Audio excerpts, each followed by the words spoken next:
سلام، خیلی خوش اومدید به چنل شطرنجیستا. توی این ویدیو میخوام راجع به اصول اساسی شروع بازی باهاتون صحبت کنم و منبعی هم که برای این کار انتخاب کردم کتاب کلاس شطرنج به نویسندگی استاد هادی قربانی است و به نظرم کتاب خیلی مفیدیه برای نوآموزا و کسایی که حتی حرکت مهره هم بلد نیستن. کتاب خیلی مناسبیه و خودآموز شما میتونید یاد بگیرید.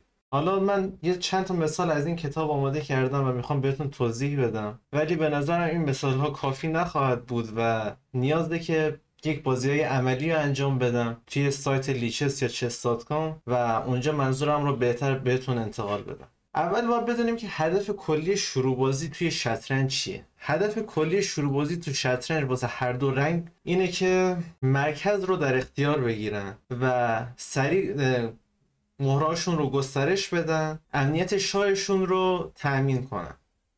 و اینها چه زمانی اتفاق میفته؟ زمانی اتفاق میفته که ما مهرهامون رو به خوبی گسترش بدیم، در اون شکل ما میتونیم مرکز رو در اختیار بگیریم و وقتی که ما مهرهامون رو گسترش بدیم میتونیم قلعه بریم و وقتی که قلعه بریم امنیت شاهمون بیشتر میشه و مرکز هم به این 4 تا خونه میگن که من اینجا براتون مشخص کردم. به این 4 تا خونه مرکز میگن. هر کی که این مرکز رو در اختیار داشته باشه یا بتونه بهتر کنترلش کنه، شانس بهتری رو داره که به هر دو جناح حریف بتونه حمله بکنه و دسترسیش بیشتره. اولین کاری که برای رسیدن به این اهدافمون باید انجام بدیم، یکی این میتونه این باشه که ما با پیاده های مرکزیمون در اول کار بازی رو شروع بکنیم و مرکزمون رو با پیاده اشغال کنیم. برای مثال حالا اینجا با سفید حرکت E4 رو انجام میدیم. همینطور که میبینید با پیاده یک خونه مرکزی رو ما گرفتیم و این خونه مرکزی هم تحت کنترل خودمون داریم و حریفمون هم خب اونم یک پیاده مرکزی خودش رو به جلو میاره و اون هم این خونه رو در اختیار داره. یک قانون دیگه که بهتر است اینو بدونید اینه که ما بهتر اول اسبمون رو گسترش بدیم و بعد به فکر درآوردن فیلمون باشیم.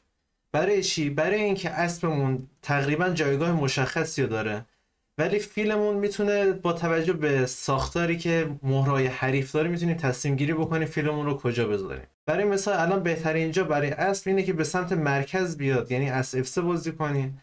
هم به این پیاده حمله کردیم و هم یه دونه مهره از خودمون رو گسترش دادیم و سیاه هم که این پیادهش میبینه زیر ضربه، این اسبش رو میاره به سمت مرکز و اون هم از پیاده خودش دفاع میکنه. و حالا وقتی که ما اسبمون رو گسترش دادیم، حالا میتونیم فیل خودمون رو مثلا به C4 بیاریم که یک جایگاه مناسبیه، خیلی قطرها رو در اختیار خودش داره. اگه مثلا فیل رو به خونه D3 بیاریم، مثلا جایگاه مناسبی برای فیل نیست. برای چی؟ برای اینکه این قطرش کاملا بسته است یا این هم بسته است و یه جوری فقط نقش یک پیاده رو بازی میکنه. پس بهترین کار اینه که ما فیلمون رو به خونه C4 بیاریم که هم نیم نگاهی به این قطر داشته باشیم و هم این قطرها رو در اختیار داشته باشیم و کلا جایگاه مناسبی برای فیل هستش. و حالا که سفید هم حالا میتونه فیل خودش رو به اینجا بیاد و بازی ادامه پیدا میکنه. و حالا سومین نکته ای که این هست اینه که هر چقدر که زودتر شما میتونید تا فرصت دارید قلعه برید تا امنیت شاهتون تضمین شه. معمولا قلعه تو جناح شاه امنیت بیشتری داره. اگه شما توی مرحله شروع بازی نذارید حریفتون قلعه بره، خیلی شانس بیشتری دارید که وقتی که شاه تو مرکزه بهش حمله بکنید، چون شاه تو مرکز خیلی آسیب پذیرتر از وقتی که قلعه رفته. و حالا اینجا هم که سفید میتونه قلعهش رو بره و هیچ مشکلی نداره و بازی میتونه ادامه پیدا بکنه و بعد ما میتونیم بقیه مهرامون رو در بیاریم، همینجوری ادامه بدیم. یک نکته دیگه که تو شروع بازی باید رعایت بکنیم اینه که ما رخامون رو به سمت مرکز بیاریم و توی ستونهای باز قرار بدیم و این فقط توی مرحله شروع بازی صدق نمیکنه. توی خیلی از مواقع بازی صدق میکنه که ما باید رخمون رو به ستونهای باز یا نیمه باز بیاریم تا بتونیم خونه‌های بیشتری رو کنترل کنیم یا در آینده بتونیم به عرض هفتم یا اگر سیاهیم به عرض دوم برسیم که خیلی ارزهای مهمی هستن واسه رخ‌ها و وقتی که رخ‌ها به اونجا برن قدرت بیشتری پیدا میکنن و دسترسی بیشتری به مهرهای حریف دارن. و الان همینطور که میبینید الان رخامون تقریبا توی مرکزه. همینطور که میبینید این رخمون این پیاده مرکزی رو تحت کنترل خودش داره و این رخمون هم داره به این رخ حریف فشار میاره. کلا وقتی که رخ تو مرکز باشه حمایت از پیاده‌های مرکزی بیشتر میشه الان دیگه این پیاده وقتی که دفاعه، حالا میتونیم مثلا اسبمون رو بلند کنیم به جای مختلف ببریم یا مانور بدیم شاید در آینده و دیگه نیازی نیست فقط اسبمون وظیفش فقط این باشه که این پیاده رو دفاع کنه. قانون پنجمی که مهمه اینه که دست به حمله های سریعی نزنیم و اول ما گسترش خودمون رو تکمیل کنیم و بعد مهرهای خودمون رو با هم دیگه هماهنگ کنیم و بعد حالا میتونیم تصمیم گیری کنیم که چطوری به حریف حمله بکنیم. برای مثال الان توی این وضعیت که میبینید که سفید قلعه رفته و هم فیلاش رو گسترش داده، این فیل بیرونه، این فیل هم که توی خونه دسته است و این اسب هم که توی یه خونه مرکزی خوب قرار داده شده و این اسب هم گسترش پیدا کرده. حالا اینجا مثلا سیاه یک ذره گسترشش ناجوره به خاطر اینکه این فیلش پشت پیاده‌های خودش گیر کرده و اینجا سفید میتونه از این موقعیت استفاده کنه و با فیل اسب سیاه رو بزنه. سیاه با وزیر نمیتونه این اسب رو بزنه چون این فیلش زیر ضربه و وقتی که با وزیر فیل ما رو بزنه ما میتونیم با اسب فیلش رو بزنیم و یک سوار عقب میافته. اینجا مجبوره که با این پیاده که جلوی شاهش هست این فیل ما رو بزنه. موقعیت شاهش خیلی تضعیف میشه.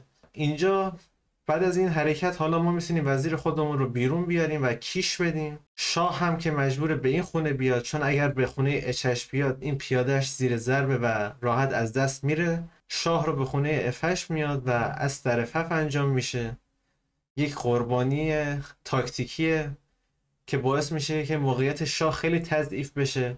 درسته که پیاده یک امتیاز داره و اسب 3 امتیاز داره ولی توی این وضعیت این قربانی درسته به خاطر اینکه سفید جبران داره و راحت میتونه حملات سهمگینی رو به سیاه وارد کنه. الان اینجا سیاه وزیرش زیر ضربه و اینجا باید با شاه اسب ما رو بزنه. وقتی که اسب ما رو زد حالا ما میتونیم از دوباره اینجا کیش بدیم به شاه سیاه. حالا اگه شاه رو به خونه F8 بیاد باز هم کیش میدیم. از دوباره شاه رو به F7 بیاد با وزیر میزنیم تو پیادش با کیش و وقتی که شاه رو از دوباره F8 بیاد فیل J6 میکنیم و اینجا میخوایم ماتش کنیم. اینجا دیگه سیاه زیاد راهی برای دفاع کردن این خونه F7 نداره چون اگه وزیرش رو به خونه E7 بیاد وزیر H8 مات میشه. اگه رخش هم بیاد باز هم همون اتفاق میفته، باز وزیر H8 مات میشه. همینطور که دیدید یک مثال خیلی ساده ای بود که وقتی که مهرامون رو ما بهتر گسترش میدیم امکانات حمله بیشتری یا داریم و وقتی که مهرهای بیشتری رو گسترش دادیم میتونیم با مهرهای بیشتری حمله کنیم. پس توی مرحله شروع بازی وقتی که هستید بیشتر سعی کنید به فکر گسترش همه مهرهاتون باشید. ولی اگر حالا یک وضعیت‌های پیش میاد که حریف خیلی بعد مهراشو گسترش میده که شما مثلا با 2 تا مهره میتونید حریف رو مات کنید، اونجا دیگه باید حالا از اون فکر خودتون استفاده کنید اگه دیدید شرایط مناسب این کار بکنید. ولی به طور کلی شما اول مهراتون رو گسترش بدید و بعد تصمیم بگیرید که توی چه جنایی حالا میخواید حمله بکنید و چطوری میخواید این کار رو انجام بدید. یک قانون دیگه هم تو شطرنج هست، اینه که توی شروع بازی وزیرت رو زود بیرون نیار. برای چی؟ خیلی واضحه. وقتی که ما وزیرمون رو زود بیرون میاریم و میبریم توی قلمروی حریف هم میتونه با مهره‌های سبکش به وزیر ما حمله کنه و وقتی که به وزیر ما حمله میکنه ما مجبوریم که حالا وزیرمون رو برداریم. درسته؟ اون با این کار یک مهره خودش رو بیشتر از ما گسترش داده و این کار اشتباهه و بهتره که وزیرمون رو پشت خطوط پیاده خودمون بذاریم و توی یک موقعیت مناسب وزیر خودمون رو بیرون بیاریم، جایی که بدونیم که وزیر ما دیگه قرار نیست مورد حمله قرار بگیره و قرار نیستش که به گسترش مهرهای حریف کمک کنه. و قانون هفتمی که شما باید بدونید اینه که معمولا باید موقع تعویض بیشتر وقتا به سمت مرکز تعویض بکنیم. یعنی چی؟ برای مثال همین یه وضعیت ساده بیاریم. برای مثال الان اینجا سیاه فیل ما رو زده، درسته؟ ما اینجا 2 تا انتخاب داریم، یکی با این پیاده این فیل رو بزنیم و یکی با این پیاده این فیل رو بزنیم. بهتره که با این پیاده که کناره این فیل رو بزنیم به خاطر اینکه به سمت مرکز بیاد، اینطوری ما میتونیم بهتر مرکز رو تحت کنترل خودمون داشته باشیم. حالا هیچ فرقی نمیکنه، مثلا اگه یک مهره دیگه مثلا فرض کنیم که اینجا سیاه مثلا یک مهره یا اینجا زده باشه، باز هم اینجا بهتره که ما با پیاده این گوشه‌ای که داریم این فیل رو بزنیم. هر چقدر که تعویض به سمت مرکز باشه بهتره. و یک اصل دیگه که ما باید توی شروع بازی رعایت بکنیم اینه که یک مهره رو چند بار حرکت ندیم. برای چی؟ برای اینکه ما اینجا زمان رو از دست میدیم و از اهداف ما که مثلا گرفتن مرکز و گسترش مهرامونه دور میشیم. برای مثال الان همین وضعیتی که اینجا هست، الان همه مهرها بیرونن، گسترش پیدا کردن، درسته؟ اینجا دیگه با این اسبمون مثلا از دوباره بازی نکنیم یا از دوباره با فیل ما از دوباره اینجا نیاریم فیلمون رو.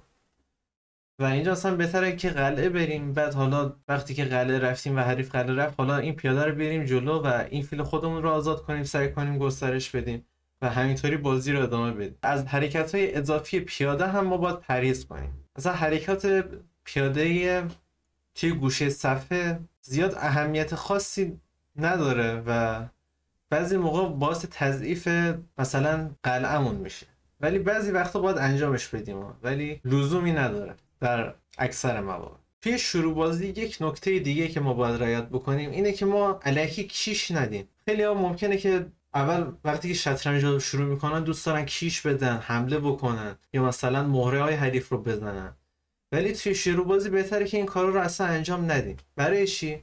برای اینکه ما هنوز گسترش خودمون تکمیل نشده و کیشایی که ما میدیم هیچ آسیبی به حریف نمیزنه. برای مثال حالا توی این وضعیت سفید به جای اینکه فیل خودش رو بیرون بیاره و دنبال قلعه رفتن باشه، اینجا کیش میده. خب اینجا هم سیاه فیل خودش رو میاره جلو و رفع کیش رو انجام میده و یک مهره خودش رو به بیرون آورده و هیچ مشکلی نداره.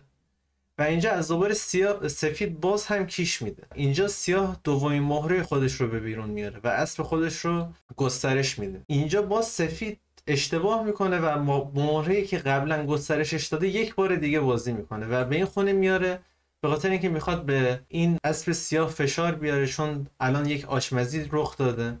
آشمزی یعنی اینکه الان نمیتونه این مهره ما رو بزنه و نمیتونه اسب پاشه، به خاطر اینکه کیش میشه.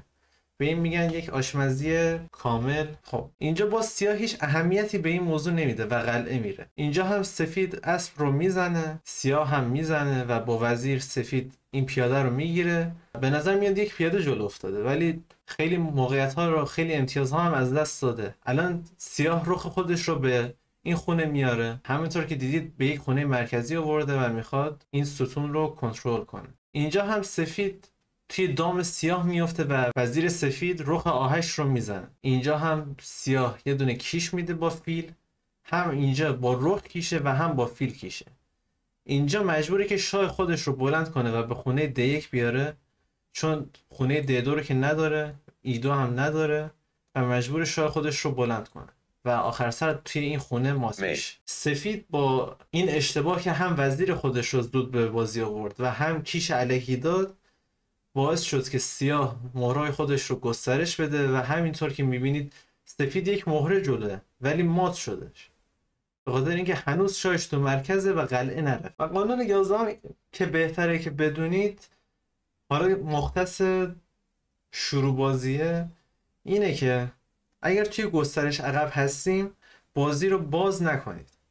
برای مثال اینجا نوبت سیاهه و همینطور که میبینید این پیاده رو سیاه میتونه با این پیاده بزنه. اگه این کار رو انجام بده باعث میشه که رخ سفید به اینجا بیاد و همینطور که میبینید اسب از دوباره آشمزه، نمیتونه بلند شه، حالا مجبوره که با D5 دفاع کنه و حالا ما اینجا میتونیم پیاده خودمون رو پس بگیریم و وضعیت بهتری نسبت به سیاه داریم. به خاطر چی؟ به خاطر اینکه ما مرکز رو بهتر تحت کنترل خودمون داریم و ما قلعه رفتیم، رخمون به یک جای خوب اومده و همه اینا باعث میشه که ما وضعیت بهتری نسبت به سیاه داشته باشیم. خب آخرین چیزی که باید راجع به اصول شروع بازی بدونیم، وقتی که مهره ما گسترش پیدا کرده سعی کنیم که با مهره‌ای که حریف گسترش پیدا نکرده تعویض نکنیم. برای مثال اینجا فیل ما توی خونه F4 مستقر شده، همینطور که میبینید به اسب B8 دسترسی داره، ولی زدن اسب B8 هیچ لزومی نداره، به خاطر اینکه این اسب گسترش پیدا نکرده و مهره ما گسترش پیدا کرده. یعنی ما دو حرکت، اگه این اسب رو بزنیم دو حرکت وقت صرف کردیم که یه دونه مهره حریف رو بزنیم که اصلا حرکتی نکرده و اینجوری توی زمان عقب میافتیم و حالا برتری دو فیلمون رو از دست میدیم. و هیچ لزومی نداره که انجامش بدی. این هم بود از چند تا از اصول شروع که باید همه شطرنج بازا بدونن. همونطور که توی اول ویدیو هم گفتم میخوام سعی کنم که بازی آنلاین انجام بدم و اونجا به صورت عملی بهتون یاد بدم. امیدوارم که اونجا بتونیم بهتر با هم دیگه یاد بگیریم و تجربه بهتری از یادگیری و توی یک وضعیت‌های واقعی که برامون پیش میاد داشته باشیم و امیدوارم که از این ویدیو لذت برده باشید. ممنون که ویدیو رو دیدید.